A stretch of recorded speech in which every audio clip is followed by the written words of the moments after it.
पत्रांक 254 भाग 1 तारीख 8/12/1998 श्री देवचंद भाई।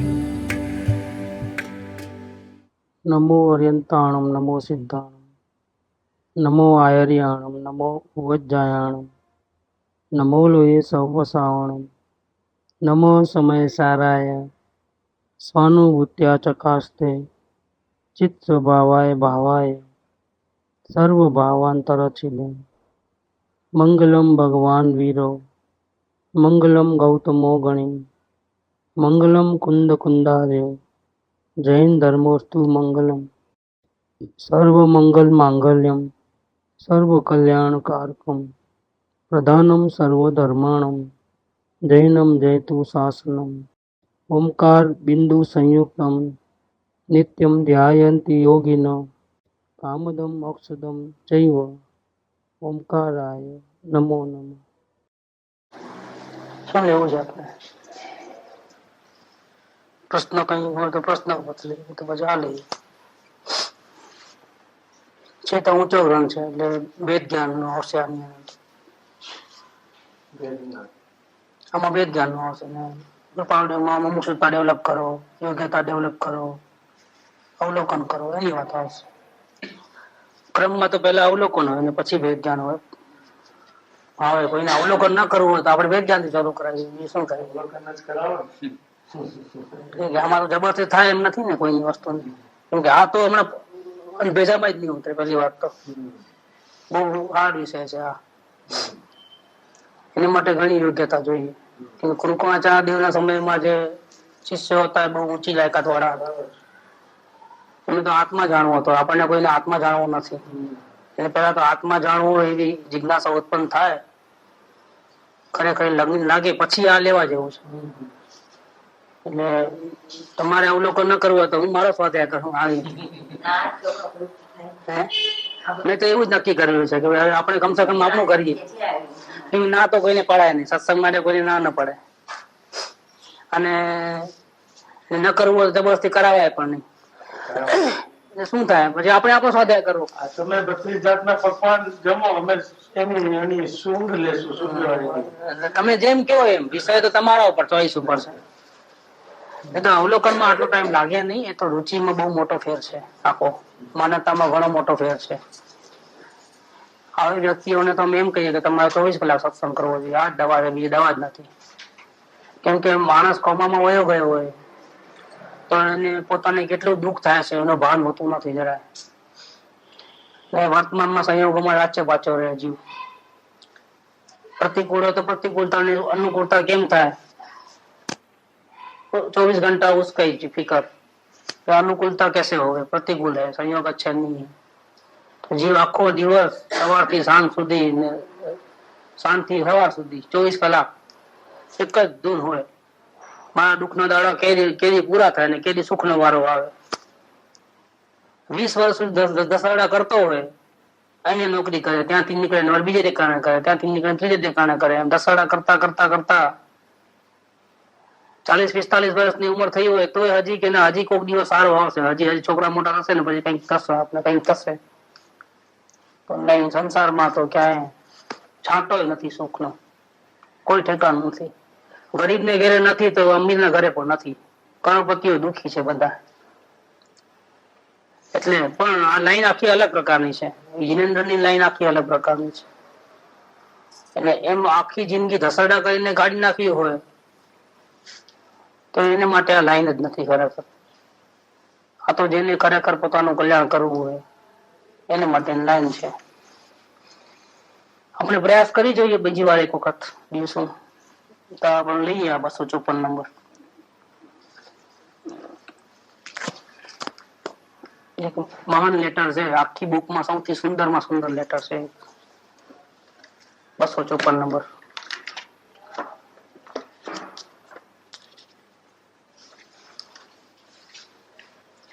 શ્રીમદ રાજચંદ્ર વચનામૃત પત્ર નંબર 254.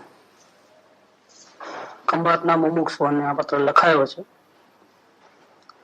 અને અનુભવ પછી લગભગ 8-9 મહિના પછી 24 વર્ષની ઉંમરે પત્ર લખ્યો છે.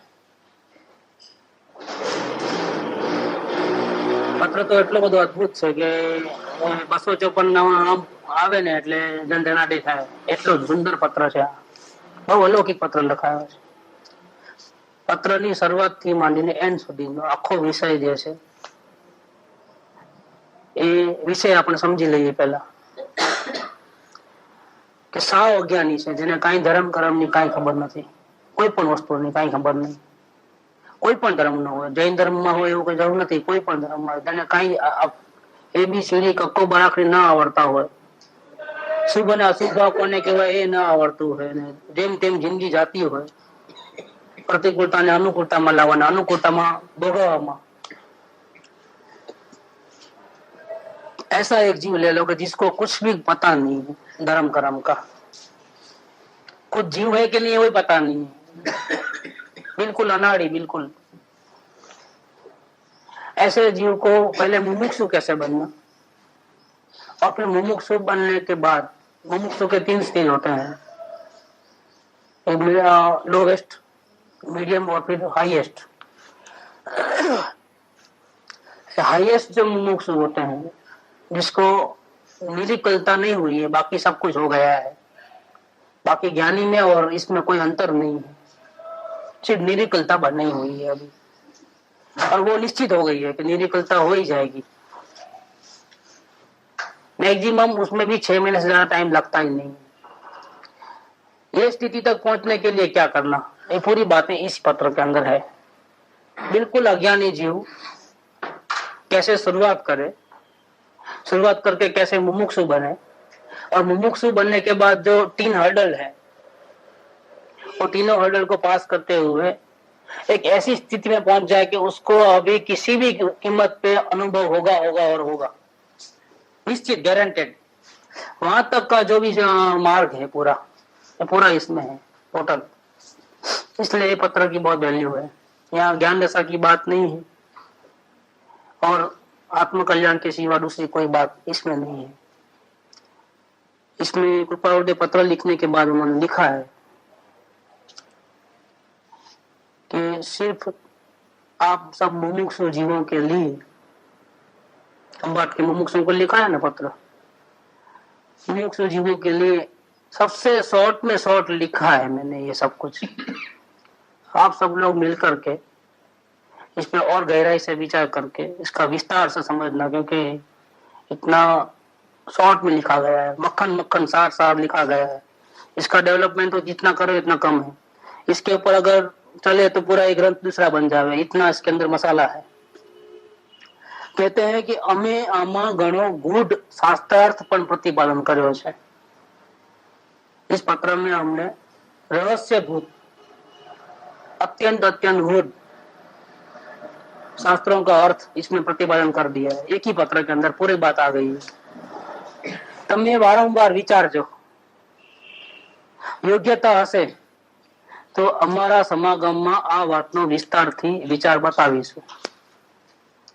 आप इसके ऊपर बहुत ध्यान दे करके चिंतन मनन करना, और फिर भी अगर आपको कुछ समझ में नहीं आवे और आपको समझने की जरूरत पड़े, आपको ऐसी तालाबंदी लगे, तो योग्यता होगी तो हम आपको पर्सनली जब मिलेंगे तो इसका विस्तार बताएंगे। अभी हमारा समागम हुए ऐसा नहीं है, लेकिन श्रावण वध में हुए तो करेंगे, लेकिन कहाँ करेंगे वो पता नहीं है, अभी कोई सोचा नहीं है। ये बात, मूल बात तो क्या है कि पत्र की इम्पोर्टेंस कितनी है वो कृपावृत्ति पीछे लिखे हैं एंड में लिखने के बाद। शुरुआत का जो पत्र का हेडिंग है वो निसंगता से निर्भयता उत्पन्न होती है, और जब निर्भयता होती है तब निसंगता प्राप्त होती है। जो अपने टोड़ू गमे छे, अपने को अकेला रहना पसंद नहीं है, अपने को एक रूम में बंद कर देंगे, अंधारे रूम में, बात नहीं करना, चित नहीं करना, टीवी नहीं देखना, किसी का संग नहीं करना, पेपर नहीं पढ़ना, अंधेरे रूम में बैठे रहना चुपचाप। आपको खाने की थाली भी अंदर भेज देंगे और प्रकाश का कुछ भी नहीं, मतलब सबका संग छोड़ देना। और ऐसी जगह पे जहाँ कुत्ते की आवाज भी नहीं आवे, ऐसी जगह पे तो हमको अच्छा नहीं लगेगा, डर लगेगा। एक एक मिनट जो है ना, एक एक साल के बराबर लगेगी, कब हमको निकालो यहाँ से। और सिद्ध भगवान जो है वो भी जीव है, लेकिन अकेले रहते हैं, उनको कोई डर नहीं। सिद्ध भगवान की जात का सिद्ध भगवान बनने के लिए जो प्रयत्न करते हैं, जैसे निर्गुण भावलिंगी दिगंबर मुनिराज, आत्मज्ञानी आत्मध्यानी, अपने सब संग को छोड़ करके, 6 खंड के राज को छोड़ करके भी अकेले चले आते, डर नहीं लगता है। रात को 12 बजे शमशान में चोर लोग भी नहीं आते हैं, उनको भी डर लगता है। तो मां मुनिराज तो वहां चले आते हैं ध्यान करने के लिए। ये शमशान को क्यों चुना है कि यही एक जगह है जहाँ चोर लोग भी, डाकू लोग भी नहीं आते हैं रात को। इधर रात में तो और जगह तो होते हैं, ये लोग घूमते हैं, लेकिन शमशान में तो उतना भी डिस्टर्बेंस नहीं है, जहाँ आदमी का आवाज भी नहीं गिरे, ऐसी जगह पे हमको रहना है अकेले। और जरा भी डर नहीं है, क्योंकि वो अपने आत्म साधना करने को निकले। इतना निसंग कैसे आए, कैसे हुए, इतना इतना निर्भय, ऐसा कैसे रह सकते हैं अकेले अकेले? तो कहते हैं कि निर्भय हो गए हैं, किसी का डर नहीं रहा, मृत्यु का भी नहीं। शरीर छूटे तो बोले अभी का भी छूट जाए, आपको कहाँ एकाकी विचर तो वड़ी शमशान मां, वड़ी पर्वत मां वाघ सिंह संयोग, अडोल आसन ने मनमा नहीं छूटता, परम मित्र नो जाने पाम्या, अपूर्व अवसर एवो क्यारे आवशे, क्यारे थई सो बायांतर निगंत जाए।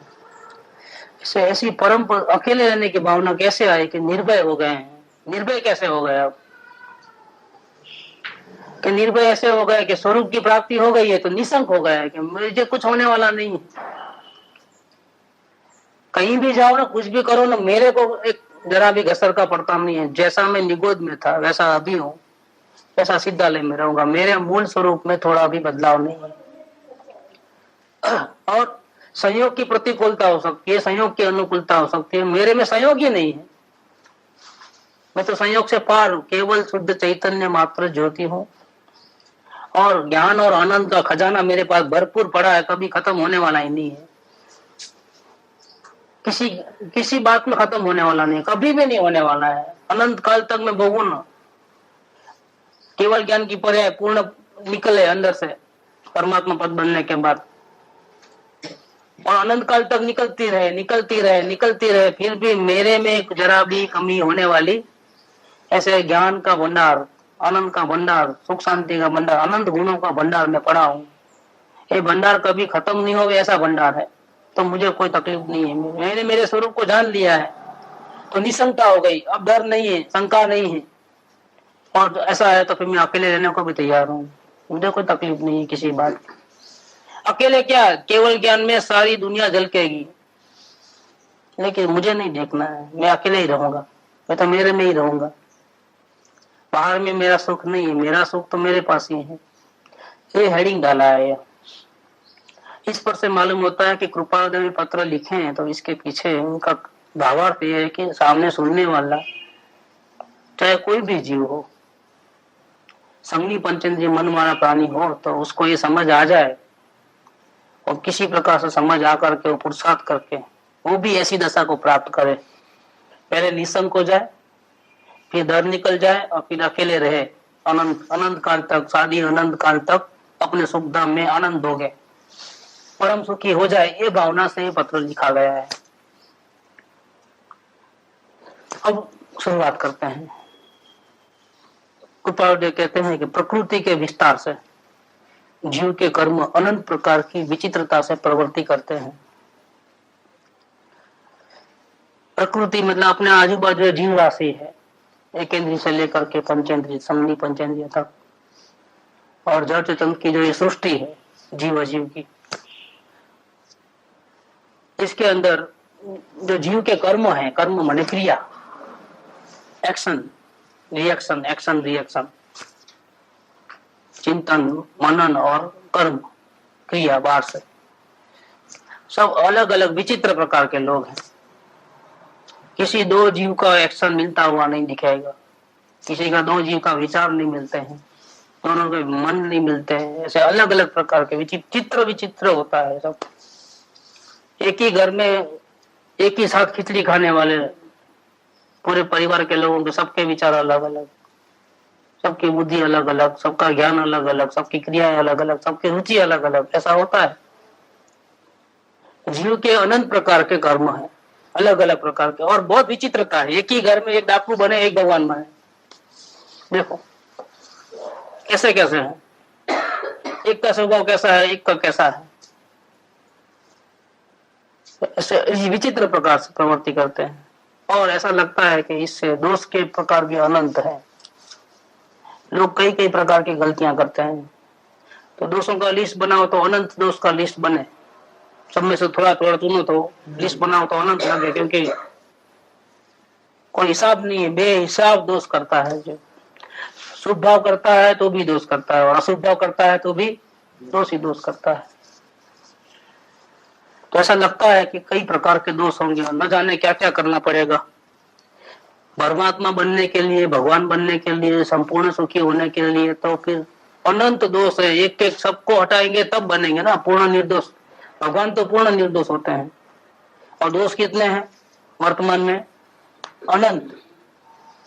ये सबके सब दोष निकल जाएंगे, इसके बाद हम परमात्मा बनेंगे। और कभी कभी ऐसा होता है, दो दोष को निकालो, दो दोष और बैठ जाते, आ जाते हैं, नए नए डेवलप होते हैं। जैसे कि जानकारी नहीं है तो ज्ञान बढ़ाओ, तो ज्ञान बढ़ाया, उसमें मथापुची डाला तो अभिमान आ गया, अब मैं इतना जानता हूँ, दो दोष और घुस जाएंगे अंदर में। करोगे क्या है, दो को निकालो, चार घुस जाएंगे, ऐसा ही बनता है।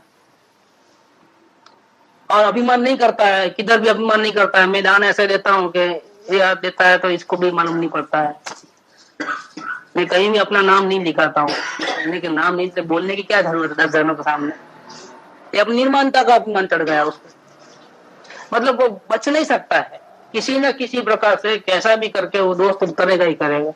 जी, ज्ञानियों का तो ऐसा कहना है कि स्वरूप से उपयोग बाहर गया कि ये दोस्त के बिना रह ही नहीं सकता है, दोष ही करता है। जी, चाहे भगवान की भक्ति करे तो भी ज्ञानी की नजर में तो दोषी है। पंच महाव्रत के परिणाम का पालन करे न मुनिराज, आत्मज्ञानी आत्मध्यानी, उसी भाव मोक्ष जाने वाले। लेकिन उपयोग जब बाहर निकलता है स्वरूप से और पंच महाव्रत का पालन होता है शुद्ध, दिनेश्वर ने कहा ऐसा, दोष करते हैं। ये कोई गुण नहीं है, कोई निर्दोषता नहीं है। ये जो प्रमद दशा है, तब भी छठे गुणता ने बाहर आया ना, ये प्रमद दशा है। मुनियाद नहीं चाहते हैं, मुनियाद चाहते हैं हमको तो अंदर में ही रहना है, बाहर रहना ही नहीं है ना। बाहर आना, उपयोग लगाना, वही दोष हो गया है। अब बताओ कितने दोष है, कितने को निकालोगे और कितने को हटाओगे। लेकिन कृपाल कहते हैं घबराने की जरूरत नहीं है एक मास्टर की, कि हम क्या करेंगे। सबसे पहले सभी दोष जो अनंत हो रहे हैं, अनंत प्रकार के हो रहे हैं, उसका जो मूल जो दोष है, सब दोषों का बाप है वो, उसको पहले खत्म कर डालेंगे। इसलिए वो बात को कहते हैं कि अलग अलग प्रकार के जीव अलग अलग प्रकार के दोष करते हैं, लेकिन सबसे बड़ा दोष क्या, ऐसा करके सबका बाप को बताते हैं आप। પણ સર્વથી મોટો દોષ એ છે કે જેથી तीव्र मुमुक्षुता उत्पन्न ज न हो, अथवा मुमुक्षुता उत्पन्न न हो। शब्द रहस्यमय शब्द है। कई प्रकार के जीव दोष करता है, लेकिन सबसे बड़ी गलती क्या करता है? सबसे बड़ी गलती, सबसे बड़ी, सब गलतियों का बाप और सबका मूल, अगर ये निकल जाए तो सब निकल जाए। ऐसी कौन सी गलती करता है जीव? तो बोले वो गलती ये है कि जीव को तीव्र मुमुक्षुता नहीं है। तीव्र मुमुक्षुता माने क्या? मुमुक्षु, तो मुमुक्षु का अर्थ है मोक्ष की इच्छा रखने वाला, मोक्ष इच्छु, मुमुक्षु। मोक्ष माने संपूर्ण सुखी अवस्था, संपूर्ण आनंदमय दशा, जहाँ कहीं जरा भी डर नहीं, दोष नहीं, जरा भी नहीं, पूर्ण पवित्र दशा, पूर्ण ज्ञान की दशा, पूर्ण आनंद की दशा, किसी का आलम्बन आधार नहीं, बिल्कुल स्वतंत्र सुखी, पूर्ण सुखी, उसका नाम है मुक्ति। ये मुक्ति की इच्छा, और कैसी इच्छा? तीव्र मुक्ति की इच्छा। तीव्र मुक्ति की इच्छा मतलब इसके बिना चैन नहीं पड़े, और समय समय में एक एक सेकंड में वही कार्य करे, मुक्ति का ही कार्य करे। ऐसी दशा उत्पन्न नहीं होती है, अथवा मुमुक्षुता उत्पन्न नहीं होती है। दो प्रकार लिया है। मुमुक्षुता और तीव्र मुमुक्षुता में अंतर है। तीव्र मुमुक्षुता जो है आत्मज्ञान होने के बाद होती है। स्वरूप का अनुभव हो गया, इसके बाद शांति से नहीं बैठते हैं, आगे कैसे बढ़े। अभी तो मेरे में इतने दोष है, परिणति में दोष है, स्वभाव में भी बिल्कुल दोष नहीं है, स्वभाव को देखा है, लेकिन परिणति में अभी राग द्वेष के भाव होते हैं। ये दोष भी नहीं होना चाहिए। इसके लिए जो प्रयत्न करता है, तो निरंतर जीव प्रयत्न करता है, ज्ञानी जीव तो प्रयत्न करते करते अंदर की स्थिरता बढ़ाते बढ़ाते पंचम गुणस्थान, छठो सातवें गुणस्थान, वहां से श्रेणी लगा करके पूर्ण वितराग बन करके अर्यंत बन करके सिद्ध बनता है, जब तक शांति से नहीं बैठता है। ये जो दशा है ज्ञानी के पुरुषार्थ की जो हालत है, उसको बोलते हैं तीव्र मुमुक्षुता। एक सेकंड भी खाली नहीं है, खाते पीते भी उसको आत्मा का ही ध्यान देता है, संयोग का ध्यान देता ही नहीं है, किसी भी हालत में नहीं रहता है। सबके बीच में होने पर भी सबसे अलग ही होता है ज्ञानी, तो वो तीव्र मुमुक्षुता। ये नहीं आता है तो ये जीव का सबसे बड़ा दोष है। लेकिन ऐसे ज्ञानी तो पंचम काल में तो मिलना ही मुश्किल है, दर्शन ही दुर्लभ हो गए हैं। तो बोलते हैं और एक है, अगर ये नहीं तो और दूसरा मुमुक्षुता नहीं आवे, सबसे बड़ा दोष है। भले आप ज्ञानी नहीं हो, लेकिन कम से कम छूटने की भावना तो होनी ही चाहिए। अगर नहीं है छूटने की भावना, तो महापापी, महामिथ्यात्वी, महादोषी हो आप, अगर छूटने की भावना नहीं है तो। ये कहते हैं कि मुमुक्षुता उत्पन्न नहीं होना, ये सबसे बड़ा दोष है। अब आप चोरी करते हो, 2 नंबर धंधा करते हो, गुस्सा करते हो, कपट करते हो, मान माया लोग के सब प्रकार के हंसना रोना नव कसाय पूरा, 3 प्रकार के वेद, जुगुप्सा, हर्ष, शोक, ये जितने भी कसाय है ना 25 प्रकार के, फुल भर पेट करते हो। लेकिन ये इतने बड़े दोष नहीं है। सबसे बड़ा दोष ये है मुक्त होने की भावना नहीं है, वो सबसे बड़ा दोष। सब कुछ गड़बड़ है लेकिन मुक्त होने की भावना है, वेलकम, अब मोक्ष मार्ग में आपकी एंट्री है। आप सब कुछ उदामा करते हो दिन रात, पाप और पुण्य करने में पीछे मुड़ के नहीं देखते हो, लेकिन आपको शांति चाहिए। आपको बिल्कुल अंश मात्र भी अशांति नहीं चाहिए। ऐसी अगर आपकी भावना है, अगर तो आपके जो अनंत दोष है ना, अलग अलग प्रकार के, वो निकल जाएंगे, क्योंकि आपका बड़ा दोष नहीं है। सबसे बड़ा दोष तो ये है, छूटने की भावना नहीं है। तो सत्संग भी कैसे लोगों के साथ करना, कि जिसको छूटने की भावना है वैसे लोगों के साथ। बाकी तो आप कितना भी करो तो वेस्ट है, बिल्कुल अपना समय और एनर्जी और सब कुछ वेस्ट। छूटने की भावना होनी चाहिए। गलती सारे हर एक से होती है, और महावीर स्वामी ने भी गलती की पहले, वो भी हमारा जैसे थे पहले। और महावीर स्वामी का इतिहास पढ़ोगे तो गलती करने में कोई बाकी नहीं रखा है उन्होंने, इतनी गलतियां की। हमको लगे कि क्या ऐसी गलती करते है, तो तीर्थंकर का जीव, लेकिन ऐसी गलती। शुरुआती वहां से मरीज मर गया बहुत में, वहां भगवान की बात ही नहीं माने, वहां से ही तो शुरुआत। इसके बाद भी बहुत प्रयत्न करने के बाद, निवृत्त में जाने के बाद भी आखिर में आए तो बहुत मेहनत करके समय दर्शन की प्राप्ति की विश्वनंदी मुनिनाथ के भाव में। तो विधान करके समय दर्शन को लुटा दिया कि मैं इसको मारूंगा सबके बीच में। अगर मेरे में आत्मज्ञान सच्चा हो, मैंने सच्ची तपस्या की हो, तो इसका तो मैं पूरा खात्मा कर दूंगा सबके बीच में। इतना गुस्सा आकर के खत्म मामला। समय दर्शन भी गया, देखो हाथ में मान तो आता है, वो भी गंवा दिया। और इसके फल में फिर क्या हुआ है वो तो अपन सुन नहीं सकते, ऐसी हालत है। 6ठी नरक, फिर बाहर निकले सिंह, फिर 5वीं नरक, फिर बाहर निकला तो सिंह, 4थी नरक, बाहर निकले तो सिंह, ऐसा कंटिन्यूस। अब देखोगे तुम कि क्या, तो सब गलती सभी से होती है, लेकिन अब छूट जाने का ऐसा सच्ची भावना अंदर से जगे तो कार्य हो जाता है। ये भावना नहीं जगती है, ये जीव का सबसे बड़ा दोष है। क्यों नहीं जगती है, क्यों नहीं जगती है? इसका भी कारण है कि दर्शन मोह इतना तीव्र हो गया है। बुद्धि कहती है कि यही करना जैसा है, गुरुदेव के रास्ते पे ही जाना है, यही सुख का मार्ग है। और सुख आत्मा में हम लोग सब गलती करते हैं, सुबह से शाम तक। प्रतिकूलता को हटाने के लिए दिन रात प्रयत्न करते हैं। अनुकूलता मिलती है तो अनुकूलता में रहना है। अभी भोग लो, फिर न जाने कब दुख के दिन आ जाएंगे। अभी मिला है तो भोगो ना। ऐसे दुख में हो या सुख में हो, जीव अपना समय बर्बाद करता है। और जब सत्संग में आता है तो लगता है कि नहीं, ऐसी गलती नहीं करना है, ऐसा टाइम नहीं गंवाना है, जल्दी से काम कर लेना है, आत्म कल्याण ही करना है, समय दर्शन भी करना है। हम गुरुदेव की एक भी बात नहीं मानते हैं, सब ढोंग करते हैं। ऐसा अंदर से फिर भी होता है, फिर भी अंदर में सो जो बड़ आना चाहिए, जो भावना, वो नहीं जगती। इसका कारण है दर्शन मोह अत्यंत अत्यंत तीव्र हो गया है, बहुत तीव्र हो गया है। इस बात की बात करते हैं गुरुदेव। तो बुद्धि कहती है कि नहीं, हम गलत रास्ते पे हैं, गुरुदेव का रास्ता सही है, गुरुदेव का रास्ता सही है। हमारे महान किस्मत है कि हमको संगनी पंचेंद्रिय भाव ऐसा जैन धर्म मिला, सच्चे देव गुरु वितरागी शास्त्र मिले। जैन धर्म को पालने वाले और भी बहुत हैं, लेकिन हमारे में उनमें अंतर है कि नहीं है? कि यहाँ वितरागता है पूर्ण, दर्शन मात्र से वितरागता है, वहां दर्शन मात्र से भी वितरागता नहीं है, तो फर्क है। वहां क्रियाकांड है, सिर्फ तत्व ज्ञान का प्रकाश नहीं है, वहां कहीं भी वेद ज्ञान की चर्चा नहीं है कहीं जगह। नाम भले ही भगवान कमावे स्वामी का लेते हैं, वही 24 तीर्थंकर है, वही नमस्कार मंत्र है, वही सब कुछ है, लेकिन आत्मकल्याण की बात कहाँ होती है? वेद ज्ञान की चर्चा कहाँ होती है? वही क्रियाकांड ही है, वहां क्या है? और वितरागता का नामो निशान नहीं।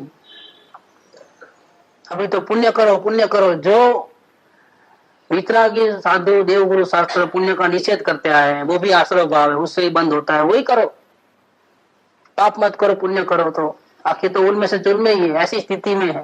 लेकिन हम इतने भाग्यशाली हैं कि हमको ऐसे गुरुदेव मिले कि जिन्होंने हमको आत्म कल्याण का बिल्कुल सुंदर मार्ग बताया है। पुण्य पाप से हट करके आत्मा की आराधना कैसे हो, अल्प समय के अंदर हम समय दर्शन की प्राप्ति कैसे करें, वो मार्ग बताया है। तो बुद्धि कहती है कि ऐसा सुंदर अवसर आया है, अब हे जीव तुम ये अवसर को चुकना नहीं, जल्दी से अपना कार्य करो। लेकिन इसके बाद भी हमारे कदम आगे नहीं बढ़ रहे हैं। जो नहीं करना है वो बराबर 24 घंटा व्यवस्थित ढंग से हो रहा है। जो करना नहीं है, जिसके फल में अधोगति ही है और कुछ नहीं है। सारी जिंदगी हम कमाने दमाने में, इज्जत आबरू में, सत्ता अधिकार कमाने में लगावे, आखिर फल क्या निकलेगा?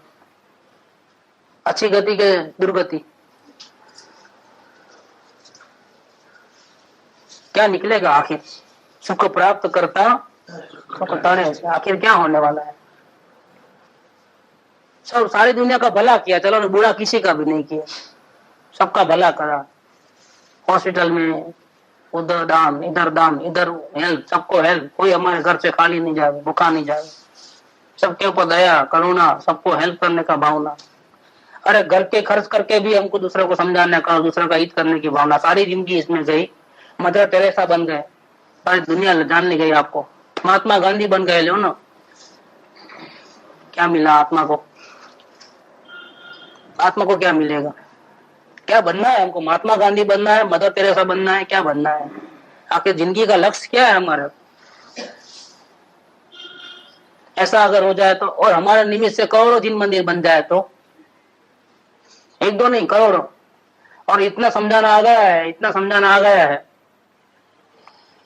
कि इस दुनिया में जितने भी जैन धर्म के अलावा जो है धर्म, वो हमारे समझाने से सबके दिमाग में आकर के सब एक जैन धर्म को अंगीकार करेगा। गांव गांव में, गली गली में जिन मंदिर बन जाए, मंदिर मस्जिद, दूसरा कोई धर्म का नामो निशान नहीं रहे, ऐसी पोजीशन अगर मान लो आ जाए हमारे कारण से, हमारी प्रवृत्ति के कारण से, मान लो इतना फैलावा हो जाए, आत्मा को क्या मिलेगा? क्या मिलेगा? कोई फायदा होने वाला नहीं, अंश मात्र भी फायदा होने वाला नहीं। पूरा शुभ होगा, इसका बंधन करना पड़ेगा, वापिस जाएगा हो दुर्गति में। इसका फल दुर्गति है। घर से अगर आप सुखी रहना चाहते हो तो कितना दिन रहोगे? जब तक वो संयोग रहेगा तब तक, बाद में क्या? किसी के भरोसे शांति मिलती हो तो ऐसा मुफ्त में मोक्ष भी नहीं चाहिए हमारे को। परमात्मा हमको आशीर्वाद दे करके मोक्ष देता है तो हमको चाहिए कि हमको नहीं चाहिए तुम्हारा मोक्ष, रखो तुम्हारे पास। क्योंकि तुम्हारा जो दे सकता है वो ले भी सकता है। हमको तो हमारे आधार से शांति चाहिए, हमारे सुखधाम में से निकले ऐसे शांति चाहिए जो परमानेंट रहे, बाकी हमको नहीं चाहिए। लेकिन बाहर से सस्ते तरीके से दूसरे की मेहरबानी से हमको कुछ नहीं करना है, आशीर्वाद दे दो आप और हमारा हो जाए, ऐसा तो मार्ग नहीं है। मार्ग ये खुद को मेहनत करनी पड़ती है। माँ बनना है तो खुद को मेहनत करनी पड़ती है। भूख को मिटाना है तो खुद को खाना खाना पड़ता है। आप खाओ और हमारा पेट कैसे भरेगा? नहीं भरता है। ये मार्ग अकेले का है। जीव एकला आया है, अकेला जाएगा, अकेला सुख दोगे और अकेला दुख भोगता है। सुख मिल सकता है लेकिन किसी के आधार पे तो नहीं होगा, किसी के आशीर्वाद से तो नहीं होगा। होगा तो अपने से होगा, नहीं तो नहीं होगा। लेकिन ऐसी भावना जगती नहीं है। एक कृपालदेव बोलते हैं सबसे बड़ा दोष है आपके क्रिया के, मन वचन काया के जितने भी दोष है ना, पापी से पापी होना सब माफ, अगर आपकी भावना सच्ची है तो। क्योंकि भावना में ये बल है कि दूसरे सारे के सारे खत्म हो जाने वाले हैं, अल्प समय में खत्म हो जाने वाले हैं। एक भावना होनी चाहिए सच्ची छूटने की। जीवों को हम और झूठा बोलता है इस प्रकार से नफरत नहीं करते हैं, और 2 नंबर का धंधा करता है इसलिए नफरत के पात्र, ऐसा नहीं है। बहुत गुस्से वाला है इसलिए नफरत का पात्र, ऐसा नहीं है। वो शुद्ध आत्मा की भावना वाला नहीं है, वो मुक्ति की भावना वाला नहीं है, इसीलिए हम उससे दूर भागना चाहते हैं। इनका संग करना नहीं चाहते हैं, क्योंकि वो दो ऐसी मुक्ति की भावना वाले जीवों के साथ ही संग करना है, दूसरे के साथ संग नहीं करना है। ये आचार्य देव ने जंगल में रहते हुए कैसी कैसी बातें लिखी हैं कि बढ़ती अग्नि में जल के मर जाना अच्छा है, पहाड़ पे से जाकर के फुदका देकर के प्राणों का त्याग करना अच्छा है, समुद्र में डूब जाना, जल समाधि लेना अच्छा है, लेकिन जिसको आत्म भावना नहीं है ऐसे लोगों का संग करना अच्छा नहीं है। जैसी भावना, जैसी संग करोगे वैसा रंग लगेगा, जैसी सोबत तेरी असर। बहुत ध्यान रखने का है। ऐसा आत्म भावना नहीं, ऐसा संग नहीं करना। और ये बात को यहाँ कृपालदेव कहते हैं कि सबसे बड़ा दोष क्या है जीव का, महान से महान दोष क्या है जीव का, मुमुक्षुता उत्पन्न नहीं हो गई, सबसे बड़ा दोष है। मुमुक्षुता उत्पन्न हुई तो ये जीव को भगवान बनने में देर नहीं लगेगी। पहले मुमुक्षु बनना है, बन सकते हो। और अभी आगे के पैराग्राफ में वो रास्ता बताएंगे कि मुमुक्षु बनना कैसे। अभी तक तो नहीं है हम मुमुक्षु, लेकिन कैसे बनेंगे हम मुमुक्षु, उसके लिए हमको क्या करना है। लेकिन मुमुक्षुता की वैल्यू बहुत ज्यादा है, ये समझ लेना है। तीव्र मुमुक्षुता नहीं है वो भी एक दोष है, लेकिन वो तो मुमुक्षुता बनेंगे इसके बाद आएगा ना, इसलिए और एक चांस दे दिया है, ऑप्शन कि आप ज्ञानी नहीं हो, चलो वो भी माफ। लेकिन परमात्मा बनना है, किसी भी कीमत पे शांति चाहिए, अशांति नहीं चाहिए, ऐसी भावना तो रखनी पड़ेगी, आत्म भावना तो रखनी पड़ेगी। बस और कोई कंडीशन नहीं है। अगर आपको भगवान बनना है तो और कोई कंडीशन नहीं है, कोई शर्त नहीं है। इतना दान देना पड़ेगा, इतना उपवास करना पड़ेगा, इतनी पूजा भक्ति करनी पड़ेगी, इतने शास्त्र पढ़ना पड़ेगा, घर बार छोड़ना पड़ेगा, 2 नंबर का धंधा बंद करो तो पसीना आ जाए अभी, और कुछ कोई नो शर्त, एक भी कंडीशन नहीं है। आप गुस्सा नहीं करना वैसा भी नहीं, आप कर सकते हो, वो भी करना है। टीवी देखना है तो देख सकते हो, कोई मना नहीं करते हैं। अब कोई ऐसा कोई कंडीशन ही नहीं है किसी हालत में। भाइयों के साथ झगड़ा है तो अब झगड़ा मिटा देना, ऐसा भी नहीं बोलेंगे, वो भी आप कर सकते हो। और वो आए दूर से तो मुंह खिला सकते हो, ऐसा नहीं करना। बात कोई मना नहीं है, कोई कंडीशन नहीं, इसके बाद भी आप भगवान बन सकते हो, कोई शर्त नहीं है। शर्त एक ही है, मुमुक्षु बनना पड़ेगा, इसके बिना तो नहीं बन सकते भगवान। तो भगवान तो बनना दूर की बात है, आत्मा का अनुभव भी नहीं होगा, वो भी बात दूर है। आत्मा का अनुभव करने की बात भी दूर है, वो तो अभी आत्मा का दर्शन करेंगे तब ना। कोई ज्ञानी मिलेगा तो उसको भी नहीं पहचान पाओगे, क्योंकि आप मुमुक्षु नहीं हो, कदर नहीं कर पाओगे, पहचान ही नहीं सकोगे। वो कितनी भी करुणा बरसाए, कितना भी समझावे, कितना भी, लेकिन आप नहीं पहचान पाओगे, आपकी नजर में वो ज्ञानी नहीं है। तो ये पूरा मोक्ष मार्ग ही बंद हो जाता है, जो ज्ञानी को नहीं जानता है, पहचानता है। तो फिर वो उसको आत्मा का ज्ञान कभी हो ही नहीं सकता है, क्योंकि देशना लब्धि में वो बात आई है 5 प्रकार की लब्धि के अंदर। ज्ञानी मुफ्त में देते नहीं है, किसी को कड़ा नहीं देते हैं, लेकिन ज्ञानी मिले बिना, उनको पहचाने बिना, उनके वचनों का रहस्य समझे बिना, उनके वचन पे प्रीति आए बिना जीव को कभी भी आत्मज्ञान होने वाला नहीं है। ये नियम है, अफर नियम है। तो अनुभव की बात तो दूर रही, ज्ञानी को भी नहीं पहचान पाएगा अगर आत्म भावना नहीं है तो। ये आत्म भावना नहीं है, मुमुक्षुता नहीं है, ये कृपादेव की दृष्टि में सबसे बड़ा दोष है। सबसे बड़ा बड़ा बड़ा माने क्या, सबका मूल ही वो है, ये समझ लेना। क्योंकि एक जीव चोरी करता है क्योंकि उसको पता नहीं है कि चोरी करने से मेरे को कितना नुकसान हो रहा है। क्यों पता नहीं है? कि वो हमेशा संयोग की दृष्टि से देखता है और सुख दुख की दृष्टि से नहीं देखता है, दोष निर्दोषता की दृष्टि से नहीं देखता है। उसका अभिप्राय ऐसा बना हुआ है कि बाहर से सुख आता है, बाहर से कुछ मिलेगा तो दुख है, इसलिए वो चोरी कर लेता है, खुद के पास नहीं है, उसकी ऐसा आसक्ति है। लेकिन अगर मुमुक्ष होगा तो बोलेगा कि मुझे शांति चाहिए, मुझे संयोग नहीं चाहिए, मैं भूखा रहने को तैयार हूं लेकिन मुझे शांति चाहिए। तो वो चोरी कैसे करेगा? क्रोधी स्वभाव वाला है लेकिन अभी वो मुमुक्ष बन गया है तो क्रोध नहीं कर पाएगा, फिर करेगा तो उदयवश होगा, जबरदस्ती होगा, कर नहीं पा सकेगा। क्योंकि उसको पता है मेरा देह क्या है, मेरा देह शांति है, तो मैं गुस्सा किसके ऊपर करूं, किसके लिए करूं? गुस्से में तो अशांति है, आप देख लो खुद ही, गुस्से में तो अशांति है और हमको क्या चाहिए? शांति चाहिए। कर नहीं पाएगा। प्रकृतिवश, आदतवश, जूनी आदतवश या जबरदस्ती से कोई करावे और हो जाए वो अलग बात है, करेगा नहीं। देखो मारन तोड़ी हमको ही पसंद नहीं, लेकिन 4 गुंडे आके हमको मारेंगे तो क्या हम चुप बैठेंगे क्या? इसका मतलब क्या बोलते हैं कि हमको करना नहीं है, लेकिन कोई हमको फंसा देवे, उचका देवे तो क्या करूं? ऐसा हो गया अलग बात है, बाकी नहीं करना चाहता है, मुमुक्ष जीव नहीं करना चाहता है, क्योंकि उसका ध्येय क्या है? शांति का ध्येय है। फिर शांति का ध्येय वाला जीव संसार में ही रहता है, अभी ज्ञानी भी नहीं बना है तो सब प्रकार के माहौल तो वैसे के वैसे है। खुद को शांति चाहिए, अंदर से बदल गया है, इससे सारे वातावरण थोड़ा बदल गया है। खुद अंदर से शांति के चाहिए ऐसा भावना करता है, इसका मतलब ये थोड़ा कि घर में सभी का कोई भाव हो जाए, नहीं भी बने तो वही घर में रहने रहेगा, कोई झोंपड़ी में थोड़ा रहेगा, या तो घर बार छोड़ के थोड़ा जाएगा। लेकिन अंदर से भावना बदल गई है तो बहुत बड़ा फर्क पड़ेगा। फिर ऐसे माहौल में रहते हुए अंदर से बदल जाता है तो रहना पड़ता है, फिर रहने की इच्छा नहीं होती, रहना पड़ता है, इतना चेंज हो जाता है अंदर से। शांति की भावना होना उसका नाम मुमुक्षुता है। मुझे हर हालत में शांति चाहिए। फिर उसके लिए ये अशुभ शुभ ये सब डिक्शनरी में निकल गए शब्द। शुभ अशुभ की बात नहीं, हमको शांति की, शांति अशांति की बात करो, शुभ अशुभ की बात मत करो। अगर हमको सत्संग में जाने से शांति मिलती है तो हम झूठ बोल के भी आने को तैयार है। तो झूठ बोलना तो गुनाह है, अशुभ भाव है, लेकिन हमारे लिए अशुभ भाव भी मंजूर है क्योंकि हमको शांति मिलती है ना।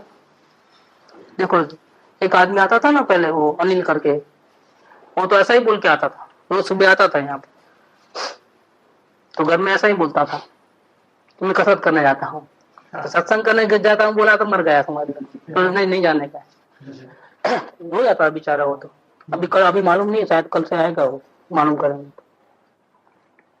तो ऐसा बोल, क्योंकि अभी शादी हुई तो तुम ये अभी से क्या है लफड़े में लग गए, अभी तुम्हारा कमाने के पहले तुमको शादी कर दिया है, तो घर वालों को तकलीफ है बहुत। बोले तुम कैसे आते हो रोज सुबह सुबह? तो बोले सब आस्ते तक मैं रोज आता हूँ 15 दिन से, सब लोग मेरे को देखते हैं कि क्या हो गया इसको। तो रोज सुबह 10 बजे से पहले उठता नहीं है लड़का, दुकान पे जा, काम तो भी कर, कुछ शादी तो कर दिया, बच्चे होंगे तुम्हारे, कुछ कर, आराम बराबर सुने दो सुने। और कोई पैसे वाले का लड़का है तो कोई तकलीफ नहीं है इसको, लेकिन वो सुबह 8 बजे यहाँ हाजिर होता है, 8 साढ़े 8 को। हम लोग आते हैं तो वो पहले ही खड़ा रहता है उधर, मैं तो ऐसे वो सब लोग चकित हो गए हैं, मैं रो जाता हूँ इधर। तो कैसे कैसे अन्न देते हैं, क्या बोलते हो? मैं ऐसा बोलता हूँ, मेरे दोस्तों के साथ कसरत करने जाता हूँ। अच्छा है भाई, झूठ बोलना तो अशुभ भाव है, लेकिन देखो उसको समझ में आया शांति कैसे मिलती है, वो कर लेता है। वो शुभ अशुभ की भाषा भूल गया है, मुझे शांति मिलनी चाहिए, ये भावना है। अगर वो भावना डेवलप हो गए और डेवलप होते होते ऐसी भावना ऐसी ऐसी दृढ़ हो जाए कि वो भावना कभी छूटे नहीं, इतना अगर हो जाए तो सत्संग की आराधना हुई समझ लेना। या सत्संग छूटा और वो भावना भी गई, चलो अच्छा है, जान छुट्टी। अब हम तो बोलते हैं सत्संग कराओ, लेकिन अभी वो नहीं करना चाहते हैं, तो जान दो, किसी भी जबरदस्ती थोड़ा कर सकते हैं। ऐसा करके वो खत्म मामला, दफे दफे सब भावना का नाश। अपने में अभी इतना बल नहीं है कि हम बिना सत्संग के ही भावना को टिका सकते हैं। तब तक सत्संग को छोड़ना नहीं है, उल्टा ऐसा होना चाहिए। ये भावना नहीं हो रही है, मुमुक्षुता नहीं हो रही, इसका मतलब क्या हुआ? बुद्धि कहती है कि यही मार्ग सच्चा है, अब फिर भी हम आगे नहीं बढ़ सकते हैं एक कदम भी। इसका कारण क्या है? कि भावना नहीं है। भावना नहीं है, इसका मतलब क्या? कि ये जीव बेहोश हो गया है, बेभान हो गया है, कोमा में चले गया है। क्या हुआ है? कोमा में। अब कोमा में जो जीव जाता है, डॉक्टरों को पता नहीं चलता है कि उसको क्या प्रॉब्लम है, कुछ बोले तो पता चले ना। कोमा वाले के जीव को आप इधर उधर मारे तो रिएक्शन नहीं आता है। होश रहता है तो क्या रिएक्शन, कहीं समझो यहाँ दुखता है तो, क्योंकि पेट में दर्द कहाँ दबाते हैं ना डॉक्टर लोग, तो दबाते दबाते जहाँ अपने मुंह से बाहर निकल जाए तो डॉक्टर समझ में आता है कि यहाँ तकलीफ है इसको।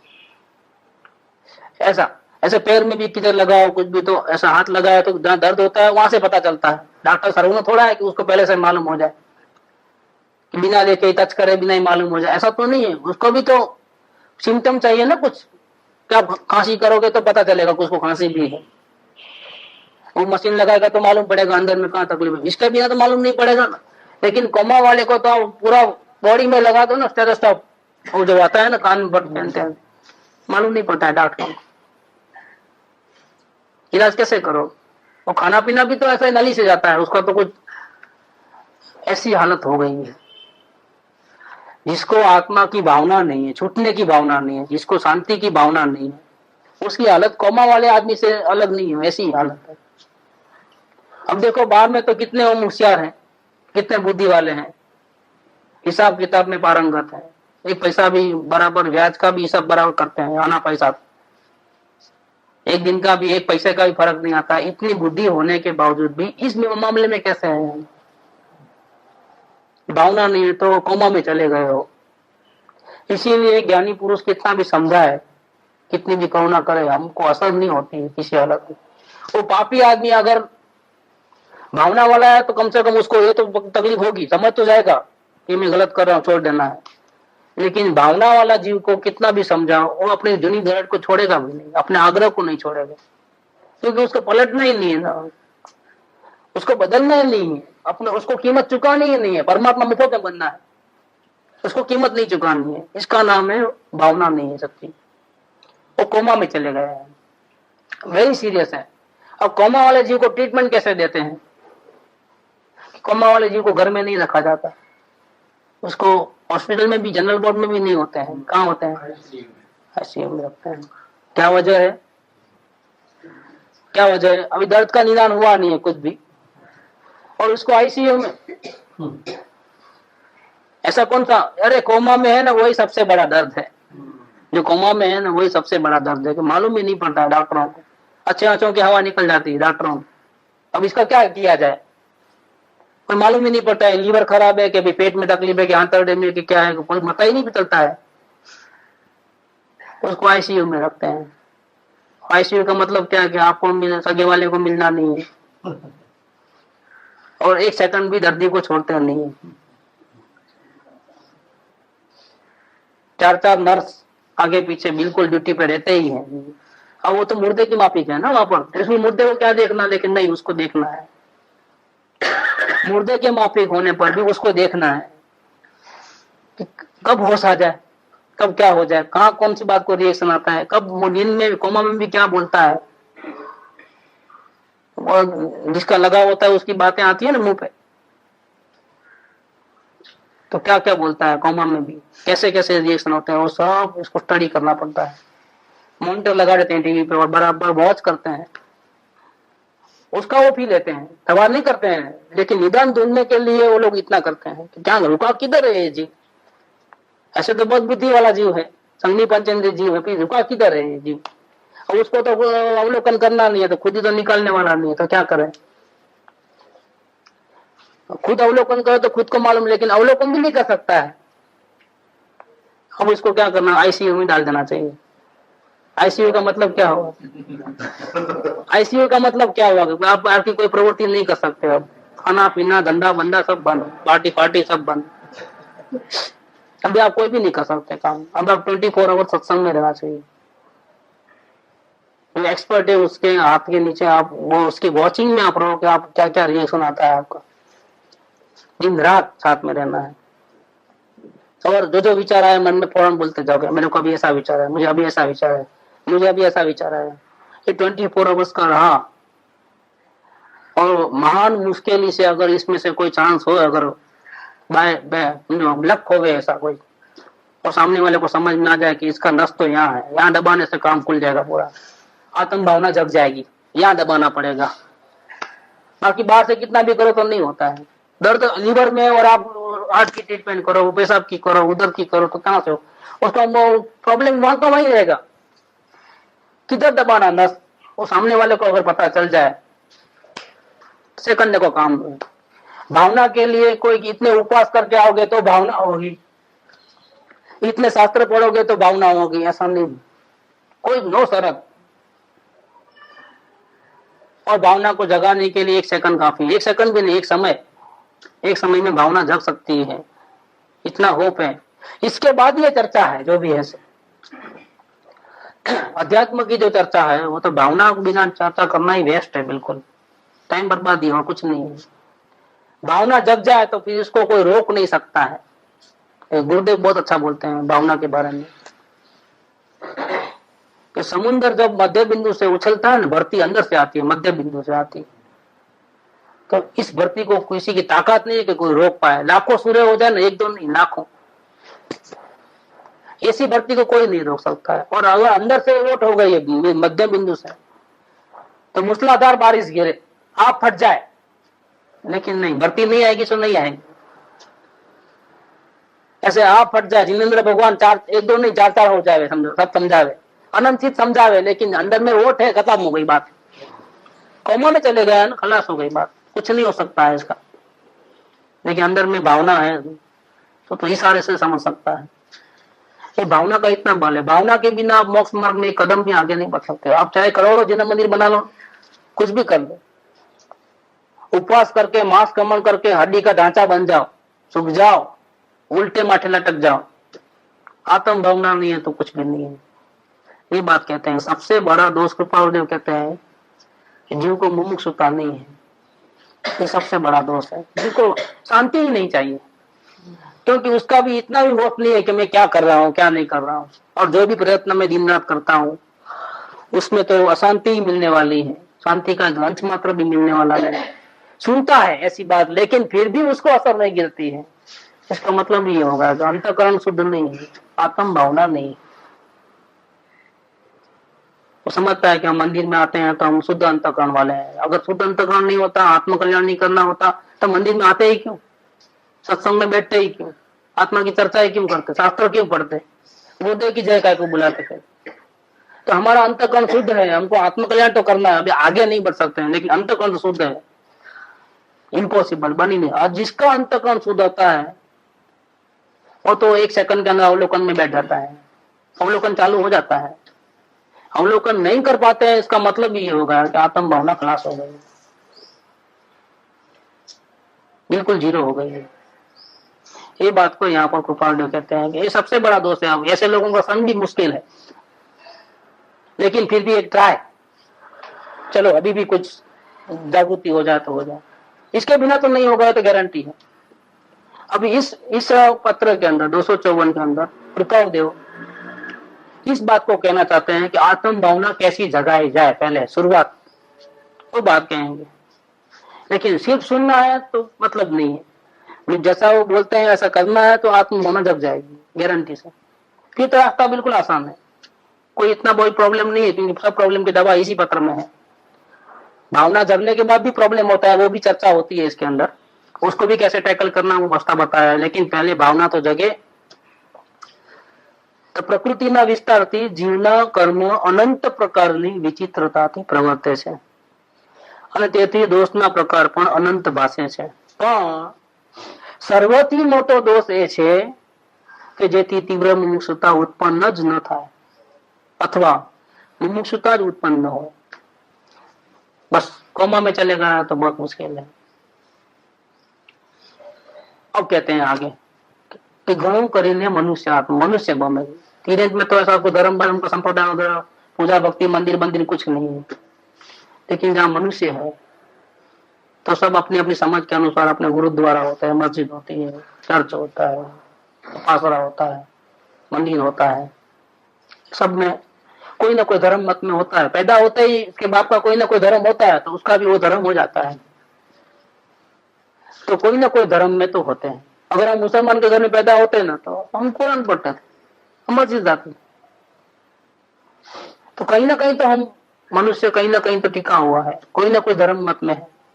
और ऐसा होने से वो धर्म मत में जो जो क्रियाएं लिखी गई है, बताई गई है, इस प्रकार से वो आचरण करना शुरू कर देता है। कि वो कुरान पढ़ना, कि मस्जिद जाना, 5 बार नमाज पढ़ना, तो वैसा चालू कर देता है। अपाश्रय में जाना है तो वैसा चालू कर देता है, मंदिर में जाना है तो ऐसा चालू कर देता है। जो जो क्रियाएं उपवास की हो, नमस्कार मंत्र की हो, सामायिक की, प्रतिक्रमण की, जैसा बताया ऐसा कर लेता है। और मानता है कि मैं मुमुक्ष हो गया हूं, मैं धर्मिष्ठ हूं, मेरे को धर्म की भावना है, ऐसा मान लेता है। लेकिन इसका नाम कोई मुमुक्षुता नहीं है। ये मुमुक्षुता की शुरुआत, मुमुक्षुता सबसे बड़ा दोष है ना। अगर मुमुक्षुता नहीं होने तो मुमुक्षुता किसको कहना? तो धार्मिक कोई प्रवृत्ति करते हो इसीलिए आप मुमुक्ष हो, या मुमुक्ष मंडल में नाम लिखा दिया इसलिए मुमुक्ष हो, या महावीर भगवान की जय जयकार करते हो इसलिए आप जैन धर्म के मुमुक्ष हो। नहीं है, ऐसी बात नहीं है, बात क्लियर कर रहे हैं। तो क्या है मुमुक्षुता? कि मुमुक्षुता वो है कि सर्व प्रकार की मोह आसक्ति से घबरा करके, मूंझवण में आकर के एक मोक्ष के लिए ही प्रयत्न करना। मुमुक्षु जीव मोह से घबराता है, कहीं भी मोह हो जाए तो तकलीफ, मोह से घबरा जाता है, क्योंकि मोह सबसे बड़ा दुश्मन है जीव का। तो कोई भी क्रिया करता है तो इसके पीछे उसका कोई ना कोई आशय होता है। बिना आशय के तो कोई क्रिया नहीं करता है ना। कोई भी क्रिया करता है जीव, तो जीव कोई क्रिया करता है तो इसके पीछे कुछ आशय होता है। वो आशय क्या है? तो आशय में आप देखोगे तो कहीं ना कहीं किसी न किसी अन्य पदार्थ के साथ उसका लगाव है, किसी न किसी प्रकार से। ये मोह है। आप क्रिया अनंत प्रकार की, अलग अलग प्रकार की करो, लेकिन हर एक के पीछे आपका कोई ना कहीं किधर न किधर दो द्रव्य के बीच में संबंध, दो परिणति के बीच में संबंध, कहीं ना कहीं आप कुछ चाहते हो, कुछ इच्छा अपेक्षा आशा है, ऐसी स्थिति अंदर में बनी हुई है। जैसे दुकान जाते हैं, सुबह से शाम तक बैठते हैं, क्या अभिप्राय है? कमाई करने का अभिप्राय है। ये कमाई क्यों करना है? कि घर कैसे चलेगा? अगर पैसा कमा के नहीं लाएंगे, आज तो कोई शाकभाजी भी मुफ्त में नहीं मिलती है, उसके भी दाम बढ़ गए, तो कैसे चलेगा? तो उसके लिए तो, लेकिन ये शाकभाजी क्यों खाते हो, क्यों लाओगे? तो भाई भूखा मरना क्या? तो भाई भूखा रहना क्यों पसंद नहीं करते हो? क्योंकि भूखा रहने से दुख होता है, तकलीफ होती है, वो हम सहन नहीं कर पाते हैं। देखो वहां मूल क्या आया? दुख से बचना है, लेकिन भूख के दुख से बचने का, लेकिन दुख से तो बचना है। ये सारी जो प्रवृत्ति हुई है उसके पीछे बात क्या आई? दुख से बचना है। लेकिन किसी के पास ऐसा है कि भंडार भरे पड़े हैं, भंडार नहीं करे तो भी चलता है, पूरी जिंदगी तक खाए इतना पैसा पड़ा है, इतना मिल सकता है, चाहे जितनी महंगाई बढ़े तो भी, फिर वो प्रवृत्ति करता है। उसके पीछे भी कुछ आशा है। क्या आशा है? कि लोग क्या कहेंगे, लोगों का टाना नहीं सुन सकता है, अब मैं अकेले क्या करूं, बोर हो जाऊंगा। दुकान है तो इज्जत है, तो नाक है, बोले धंधा हो या नहीं हो, लेकिन दुकान तो है ना, प्रेस्टीज तो बनी रहेगी ना कम से कम। उसको प्रेस्टीज चले जाए वो नहीं चलता है। प्रेस्टीज में दुख सुख है, और प्रेस्टीज चले जाए वो दुख है।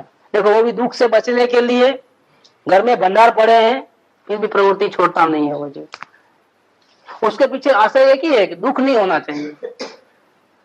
ऐसा एक भी जीव नहीं होगा कि कोई ऐसी प्रवृत्ति करते हो जिसमें दुख बढ़े। ऐसी कोई प्रवृत्ति करते हो ऐसा एक भी जीव नहीं मिलेगा आपको। जितने जितने लोग जो जो प्रवृत्ति करते हैं, मन वचन काया की जो जो एक्शन होती है, चाहे गरीब हो चाहे अमीर हो, चाहे समझदार हो चाहे पढ़ा लिखा हो चाहे अभण हो, कोई भी जीव हो ना, ऐसी एक भी प्रवृत्ति वो नहीं करेगा जिससे उसका दुख बढ़ जाए। निरंतर वो दुख से बचने के लिए कोशिश करते रहा है और उसके लिए वो प्रयत्न करता है। सबके मूल में वही बात है।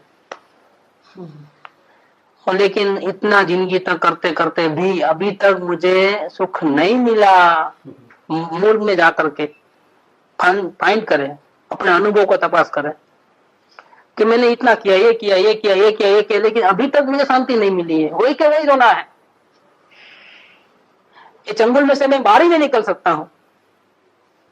तो मूल को पकड़ करके, मूल को शांति के लिए, वो अभी तक शांति क्यों नहीं मिली, फिर अभी तक शांति क्यों नहीं मिली, फिर तो कैसे मिलेगी, कैसे मिलेगी, कैसे मिलेगी। ऐसा हो सर में कीड़ा घुसे और कैसा खतबत नींद नहीं आवे, ऐसा अगर हो जावे तो समझना क्या मुमुक्षु हो गया। क्या मुमुक्षु बनने का तरीका है। सर्व प्रकारनी मोह आसक्ति थी मुंजाई ने। कहां जाऊं, क्या करूं, अब कैसे करूं, मैं खुद जाऊं, घर बार को छोड़ के भाग जाऊं, टीवी देखना बंद, आंखें भर दूं, कान में वो लगा दूं, मुंगड़े क्या करूं मैं आपकी शांति के लिए, क्योंकि मुझे शांति चाहिए। और शांति कहीं भी नहीं दिखाई देती है। मैंने प्रयत्न किया और अब तक किया है और अभी भी कर रहा हूं, लेकिन शांति नहीं मिल रही। अब क्या करें, कैसे करें, किधर जाऊं, इधर जाऊं, उधर जाऊं, ये करूं, वो करूं, क्या करूं, समझ में नहीं आ रहा है। घबरा गया है, टेंशन में आ गया है और इसके बावजूद भी उसकी भावना को बरकरार रखा है। बुद्धि का काम नहीं है। बुद्धि बोलती है कि अब कहीं भी नहीं मिलेगा। जिस शांति की तलाश में मैं हूं, ऐसा कोई स्थान नहीं है कि जाऊं मिले। मैं उसके लिए करोड़ रुपया क्या पूरी जिंदगी देने को तैयार हूं, लेकिन मिले ऐसा कोई होप नहीं दिखाई देती है। बुद्धि तो ऐसा बोलती है। किधर से मिलने वाली बात तो नहीं है। परमात्मा के पास जाओगे तो वो बोलेंगे मेरे पास क्यों है, तो तेरे को देख, वहां भी मिलने का नहीं है, गुरु के पास भी मिलने का नहीं है, बस हो गया, किधर भी मिलने का नहीं है। ऐसा हो जाए अगर, तो फिर घबराहट हो गई तो प्रयत्न छोड़ देता है कि नहीं, भले ही कहीं भी मिले ऐसा नहीं लगता है, फिर भी मेरे को ढूंढ के रहना है। एक मोक्ष के लिए ही प्रयत्न करना है, चाहे कुछ भी हो, जिंदगी अर्पण हो। तो ऐसा जो मुमुक्षु में लिया है, जो घबरा के अभी नहीं मिलेगा जान दो, ऐसा करके बैठ जाए, वो मुमुक्षु भी नहीं। घबराहट तो होती है लेकिन प्रयत्न छोड़ देता है और नहीं मिलेगा तो मुमुक्षु नहीं है। घबराहट होवे और प्रयत्न चालू होवे, ढूंढना चालू होवे, उसका नाम मुमुक्षु है। इसका कल अपन विस्तार करेंगे, भी टाइम हुआ है मुमुक्षुता के बारे में, कि सबको पहले मुमुक्षु बनना पड़ेगा अज्ञानी में से, इसके बाद ही लाइन चालू होती है। तो मुमुक्षु कैसे बनना है, क्या चीज है, वो समझना विशेष पहले। सुख धाम अनंत सुसंत चही, दिन रात रहे तद ध्यान मही। प्रशांति अनंत सुधामय जे,